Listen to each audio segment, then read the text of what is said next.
Selamat datang kembali, jangan lupa subscribe ya. 25 tahun lalu, Clara adalah pewaris tunggal sebuah kerajaan bisnis besar. Di usia mudanya, ia adalah sosok yang ceria, bebas, dan penuh gairah, sama seperti Sarah saat ini. Ia menikmati hidup tanpa banyak kekhawatiran, hingga suatu hari ia bertemu dengan seorang pria muda bernama Rendra. Pria sederhana dari keluarga miskin yang memikat hatinya dengan pesona dan keberanian yang tidak biasa. Saat pertama kali bertemu, Clara tak pernah peduli dengan status sosial Rendra. Ia justru terkesan dengan ketegasan dan keberanian pria itu dalam menyatakan cintanya. Sesuatu yang berbeda dari para pria kaya yang sering mendekatinya demi kekayaan keluarga. Namun, di balik pesona itu, Rendra memiliki rencana lain, rencana yang kelak menjadi rahasia kelam dalam hubungan mereka. Rendra tahu, untuk mengubah hidupnya dan keluarganya, ia harus mendapatkan Clara. Bukan hanya cintanya, tetapi juga akses ke kekayaannya. Ia mulai mendekati Clara dengan segala daya dan upaya, memposisikan dirinya sebagai pria yang bisa melindungi dan membuat Clara bahagia. Berbulan-bulan mereka menghabiskan waktu bersama, saling jatuh cinta, dan Clara merasa inilah pria yang akan menemaninya sepanjang hidup. Ketika Clara akhirnya setuju untuk menikah, ia melakukannya dengan hati penuh cinta dan tanpa kecurigaan sedikitpun. Ia mengira Rendra tulus. Namun, setelah pernikahan berlangsung, Clara perlahan-lahan menyadari sesuatu yang aneh. Ia menemukan bukti bahwa Rendra telah bekerja di belakang layar, mencoba mengubah struktur kepemilikan perusahaan keluarganya dan memindahkan beberapa aset atas namanya sendiri. Tujuan Rendra jelas. Ia ingin memastikan dirinya mendapatkan kekuasaan penuh atas bisnis keluarga. Clara hancur ketika mengetahui rencana suaminya. Namun, alih-alih melabrak Rendra, ia memilih untuk bertindak cerdik. Ia menahan sakit hatinya dan bertindak seolah-olah tidak tahu apa-apa, sambil secara diam-diam mempersiapkan langkah untuk melindungi asetnya. Ia memanggil tim kuasa hukumnya, mengubah beberapa klausul penting di dokumen perusahaan, dan memastikan bahwa semua aset tetap atas namanya. Ketika Rendra akhirnya menyadari bahwa rencananya digagalkan, semuanya sudah terlambat.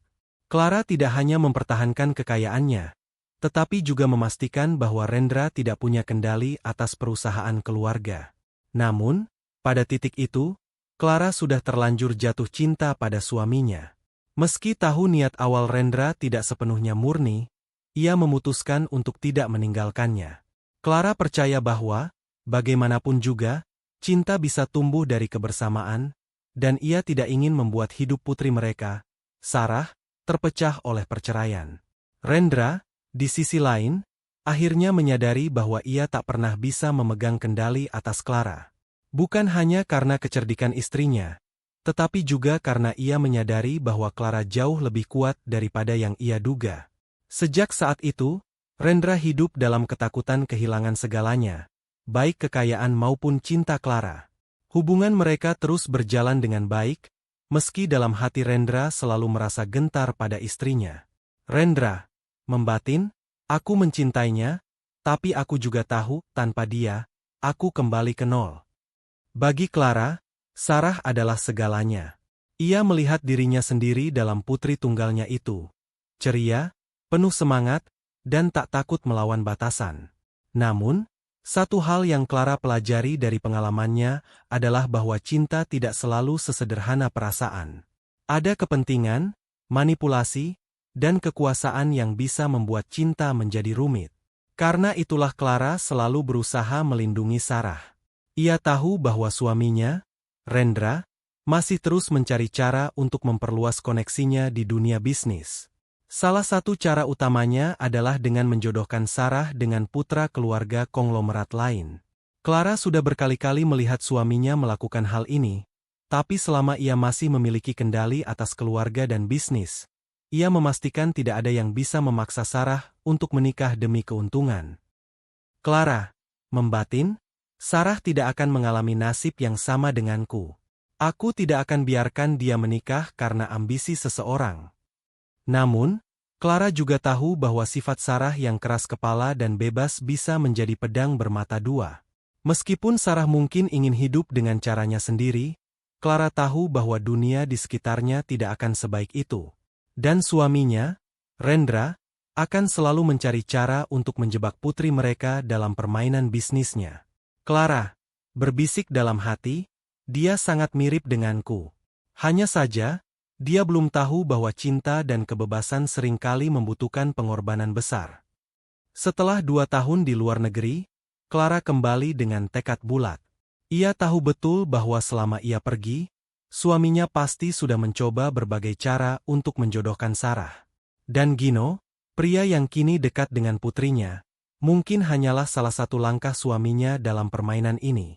Sambil melihat keluar jendela mobil, Clara mengatur pikirannya.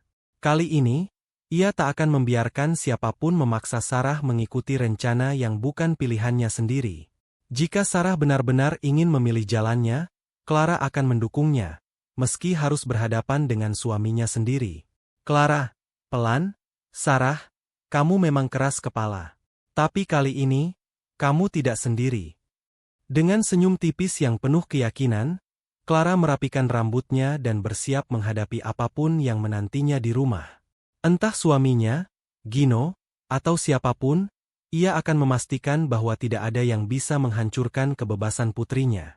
Clara berbisik, tidak ada yang bisa mengatur kita, Sarah. Kamu akan mengerti itu cepat atau lambat. Pintu utama rumah terbuka, dan suara langkah sepatu Clara yang berirama rapi menggema di lantai marmer. Wibawa dan ketenangannya membuat setiap orang yang melihatnya otomatis menjaga sikap, termasuk suaminya, Rendra, yang tengah duduk di sofa dengan wajah penuh kepuasan setelah berhasil memaksa Sarah pergi dengan Gino. Namun, begitu matanya menangkap sosok Clara berdiri di depan pintu, senyum Rendra langsung memudar. Dadanya berdebar hebat. Istrinya pulang tanpa pemberitahuan, dan itu selalu berarti satu hal, masalah besar. Clara tak pernah suka kejutan, tapi ketika ia muncul tiba-tiba seperti ini, Rendra tahu pasti istrinya sedang mencari sesuatu. Clara, tanpa basa-basi, di mana Sarah? Rendra, yang tadi penuh percaya diri, kini duduk gelisah. Ia meremas telapak tangannya, lalu menjawab dengan ragu. Rendra, dia, lagi keluar sama Gino. Clara memicingkan matanya, tatapannya menusuk seperti pisau. Ia melangkah maju, sementara Rendra tersandar sedikit, seolah mencoba memperkecil tubuhnya agar tidak terlihat. Clara, dingin, kamu menjodohkan Sarah lagi, Mas? Rendra menelan ludah, keringat dingin mulai mengalir di pelipisnya. Ia mencoba mencari kata-kata yang tepat untuk membela diri, tapi Clara tak memberinya kesempatan.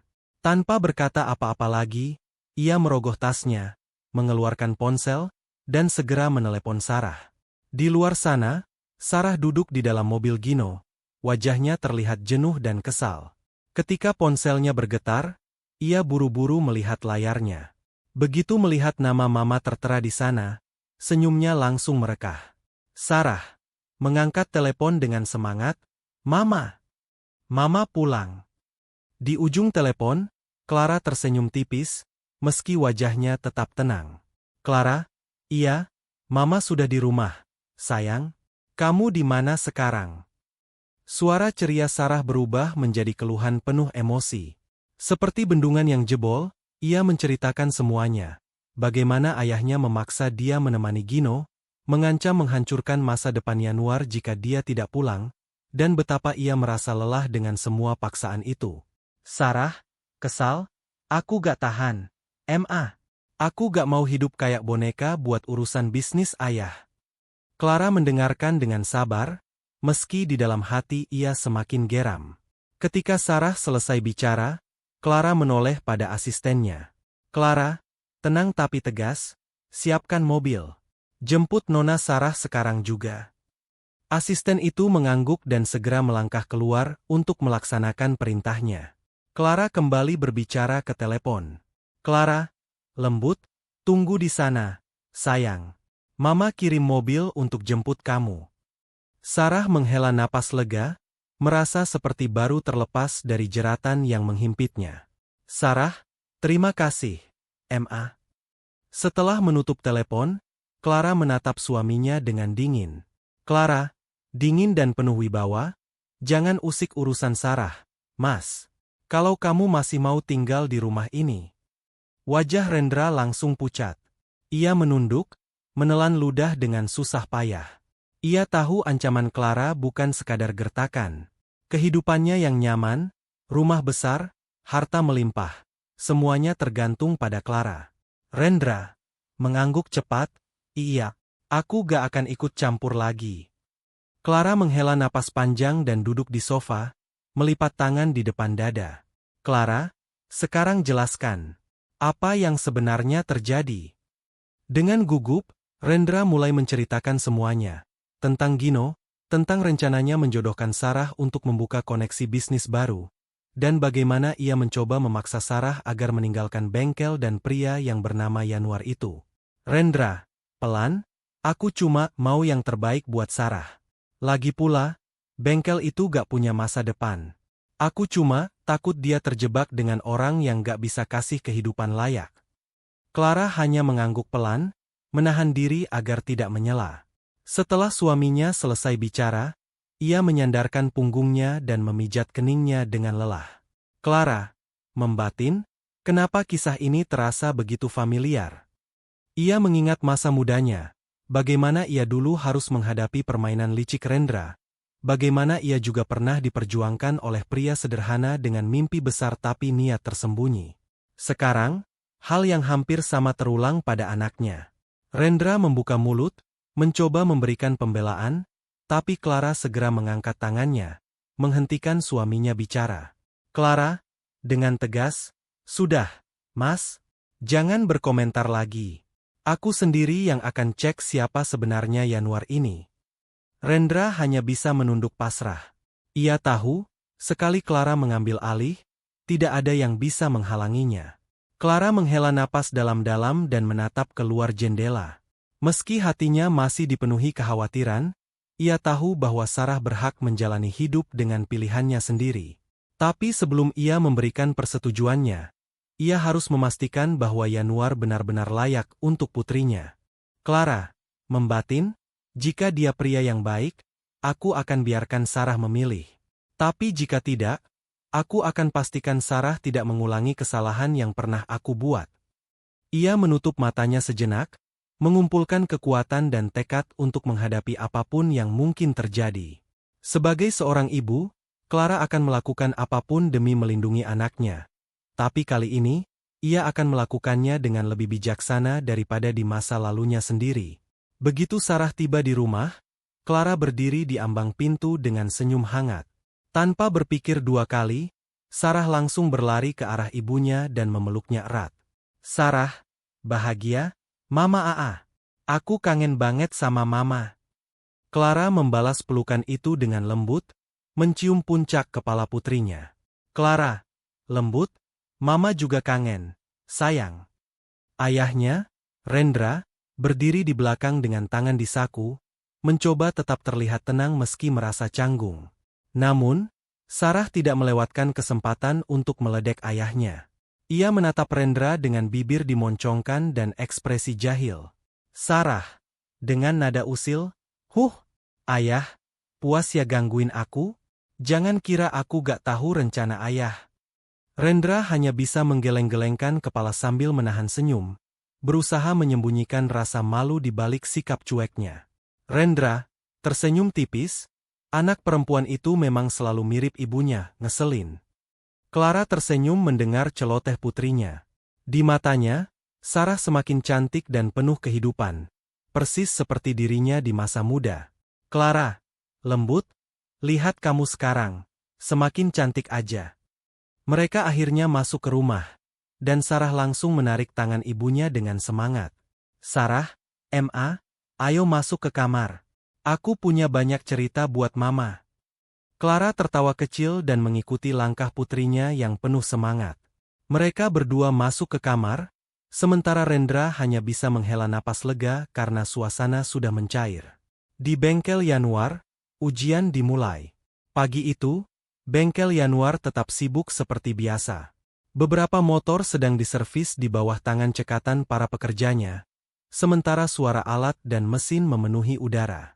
Di ruang tamu bengkel, yang sekaligus menjadi tempat penerima tamu, Yanuar duduk berhadapan dengan Ria, seorang wanita cantik dengan penampilan elegan. Ria, yang berpura-pura sebagai anak konglomerat pengagum Yanuar, tersenyum manis sambil sesekali melemparkan pandangan kagum ke arah pria di depannya.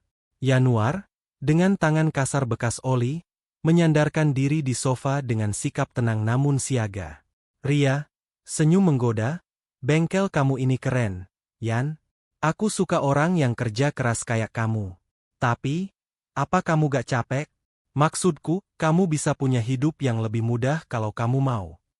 Yanuar tertawa kecil, lalu menyeka keringat di pelipisnya dengan kain usang yang ia simpan di bahunya. "Yanuar, santai, capek, pasti. Tapi gue udah biasa. Ini hidup gue, Mbak Ria. Gue senang dengan apa yang gue kerjain." Ria tersenyum, mencoba mencari celah dalam jawabannya. "Ria, kamu gak pernah berpikir untuk keluar dari sini? Maksudku, dengan kemampuan kamu bisa punya kehidupan lebih baik, Yan. Gak harus selamanya berkutat di oli dan mesin." Yanuar, sambil tersenyum tipis, "Kalau cuma pengen hidup enak, gue udah cari jalan lain dari dulu. Tapi, ini tempat gue. Gue suka ada di sini." Ria mengangguk pelan, tapi belum menyerah. Ia menyandarkan tubuh sedikit lebih dekat ke arah Yanuar, mencoba menciptakan suasana yang lebih intim. "Ria, lirih, kamu tahu, Yan, aku udah lama suka sama kamu. Sejak aku lihat kamu di TikTok."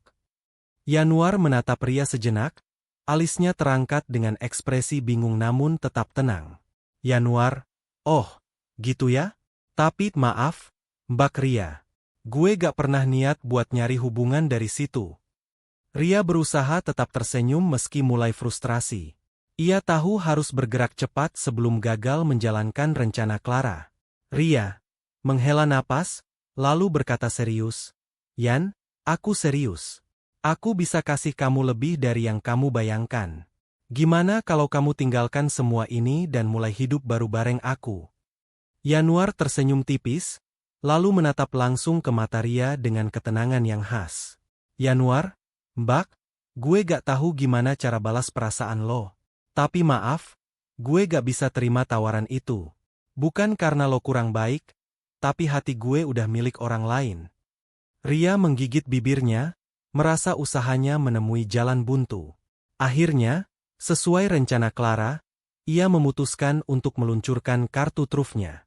"Ria, nada serius, oke, Yan, aku akan bicara jujur. Aku akan kasih kamu 10 miliar rupiah. Tunai." Yanuar mengerutkan kening, tampak bingung. "Ria, 10 miliar rupiah. Kamu bisa pakai uang itu buat apa saja, membangun bengkel lebih besar, menyelesaikan semua masalah kamu. Tapi syaratnya cuma satu." Yanuar menatap Ria dengan dahi berkerut, ekspresinya tak terbaca. "Ria, pelan, tapi tegas, kamu harus menikah denganku." Suasana di ruangan itu mendadak hening. Angin dari kipas angin kecil di sudut ruangan terdengar jelas di tengah ketegangan. Yanuar menatap Ria dengan ekspresi datar, seperti menimbang tawaran besar itu di kepalanya. Sesaat, pikirannya terlihat mengembara, dan bibirnya terkatup rapat. Lalu, tiba-tiba ia bersandar di kursinya dan berkata dengan nada pelan tapi jelas, "Yanuar, tunggu sebentar." Di tempat lain, di dalam mobil yang diparkir tak jauh dari bengkel, Sarah dan Clara mendengar kata-kata itu melalui alat penyadap yang tersembunyi di dalam tas Ria. Sarah berbisik panik, Gimana ini?" Jantung Sarah berdebar kencang, terasa seperti naik ke tenggorokan. Perasaannya campur aduk antara ketakutan dan keraguan. Ia mempercayai Yanuar, tapi tawaran sebesar 10 miliar rupiah bukanlah hal sepele, terutama bagi seseorang yang tahu betul betapa sulitnya hidup. Clara duduk tenang di sampingnya, matanya tajam mengamati situasi. Meski ia juga merasa cemas, wajahnya tetap menunjukkan ketenangan yang luar biasa. "Clara, pelan, tenang, sayang. Lihat apa yang akan dia lakukan." Di dalam bengkel, Yanuar meraih ponselnya dari atas meja. "Yanuar, Gue perlu telepon dulu. Yanuar membuat panggilan tak terduga di dalam bengkel. Yanuar bangkit dari kursinya dan melangkah ke sudut ruangan yang lebih sepi, mencari tempat di mana percakapannya tidak bisa terdengar oleh Ria. Dengan wajah tenang namun sedikit geli, ia mengetik cepat di ponselnya dan menekan ikon panggilan. Tak lama kemudian, terdengar suara di seberang. Anton, suara mengantuk. Halo? Yan, apaan nih? Gue lagi tidur siang. Yanuar menahan tawa, suaranya rendah tapi penuh godaan. Yanuar, Ton, buruan kesini. Serius? Ini kesempatan emas. Ada bidadari tajir mampir ke bengkel, nyari suami. Anton, tertawa kecil. Hah? Bidadari apaan? Yan? Lu mabok oli? Ya. Yanuar berusaha menahan tawanya agar tidak terdengar oleh Ria. Ia melirik sebentar ke arah tamunya itu, yang masih menunggu jawaban dengan penuh harap.